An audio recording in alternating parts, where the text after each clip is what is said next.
Shalom Bapak Ibu, Saudara-saudari yang terkasih dalam Tuhan. Pada pagi ini, follow the Bible kita terdapat di dalam kitab Keluaran pasal 21 tentang hak budak Ibrani. Inilah peraturan-peraturan yang harus kau bawa ke depan mereka. Apabila engkau membeli seorang budak Ibrani, maka haruslah ia bekerja padamu 6 tahun lamanya. Tetapi pada tahun yang ke-7, ia diizinkan keluar sebagai orang merdeka dengan tidak membayar tebusan apa-apa. Jika ia datang seorang diri saja, maka keluar pun ia seorang diri. Jika ia mempunyai istri, maka istrinya itu diizinkan keluar bersama-sama dengan dia.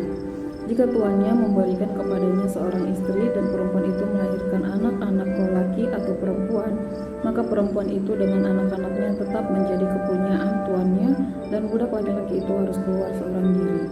Tetapi jika budak itu dengan sungguh-sungguh berkata, "Aku cinta kepada tuanku, kepada istriku, dan kepada anak-anakku, aku tidak mau keluar sebagai orang merdeka," maka haruslah tuannya itu membawanya menghadap Allah, lalu membawanya ke pintu atau ke tiang pintu, dan tuannya itu menusuk telinganya dengan penusuk, dan budak itu bekerja pada tuannya untuk seumur hidup.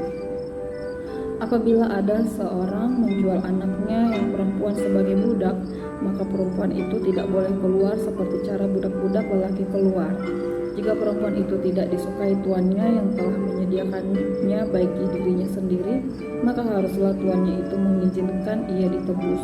Tuannya itu tidak berhak untuk menjualnya kepada bangsa asing, karena ia memungkiri janjinya kepada perempuan itu. Jika tuannya itu menyediakannya bagi anaknya laki-laki, maka haruslah tuannya itu memperlakukannya seperti anak-anak perempuan berhak diperlakukan. Jika tuannya itu mengambil perempuan lain, ia tidak boleh mengurangi makanan perempuan itu, pakaiannya, dan persetubuhan dengan dia. Jika tuannya itu tidak melakukan ketiga hal itu kepadanya, maka perempuan itu harus diizinkan keluar dengan tidak membayar uang tebusan apa-apa. Peraturan tentang jaminan nyawa sesama manusia. Siapa yang memukul seseorang sehingga mati, pastilah ia dihukum mati. Tetapi jika pembunuhan itu tidak disengaja, melainkan tangannya ditentukan Allah melakukan itu, maka aku akan menunjukkan bagimu suatu tempat kemana ia dapat lari. Tetapi apabila seorang berlaku angkara terhadap sesamanya hingga ia membunuhnya dengan tipu daya, maka engkau harus mengambil orang itu dari mezbahku supaya ia mati dibunuh. Siapa yang memukul ayahnya atau ibunya, pastilah ia dihukum mati. Siapa yang menculik seorang manusia, baik ia telah menjualnya, baik orang itu masih terdapat padanya, ia pasti dihukum mati. Siapa yang mengutuki ayahnya atau ibunya, ia pasti dihukum mati. Apabila ada orang bertengkar dan yang seorang memukul yang lain dengan batu atau dengan tinjunya, sehingga yang lain itu memang tidak mati tetapi terpaksa berbaring di tempat tidur, maka orang yang memukul itu bebas dari hukuman. Jika yang lain itu dapat bangkit lagi dan dapat berjalan di luar dengan memakai tongkat, hanya ia harus membayar kerugian orang yang lain itu karena terpaksa menganggur dan menanggung pengobatannya sampai sembuh. Apabila seseorang memukul budaknya laki-laki atau perempuan dengan tongkat sehingga mati karena pukulan itu, pastilah budak itu dibalaskan. Hanya jika budak itu masih hidup sehari dua, maka janganlah dituntut belanya, sebab budak itu adalah miliknya sendiri. Apabila ada orang berkelahi dan seorang dari mereka bertumbuk kepada seorang perempuan yang sedang mengandung, sehingga keguguran kandungan, tetapi tidak mendapat kecelakaan yang membawa maut, maka pastilah ia didenda sebanyak yang dikenakan oleh suami perempuan itu kepadanya, dan ia harus membayarnya menurut putusan hakim.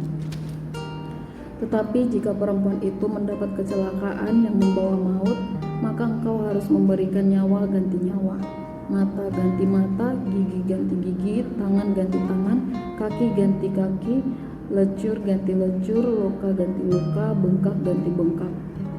Apabila seseorang memukul mata budaknya laki-laki atau mata budaknya perempuan dan merusakkannya, maka ia harus melepaskan budak itu sebagai orang merdeka pengganti kerusakan matanya itu.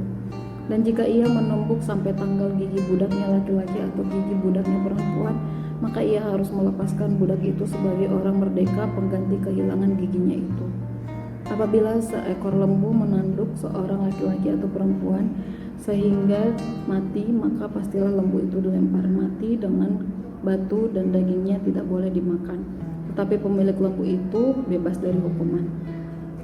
Tetapi jika lembu itu sejak dahulu telah sering menanduk dan pemiliknya telah diperingatkan tetapi tidak mau menjaganya, kemudian lembu itu menanduk mati seorang laki-laki atau perempuan, maka lembu itu harus dilempari mati dengan batu, tetapi pemiliknya pun harus dihukum mati.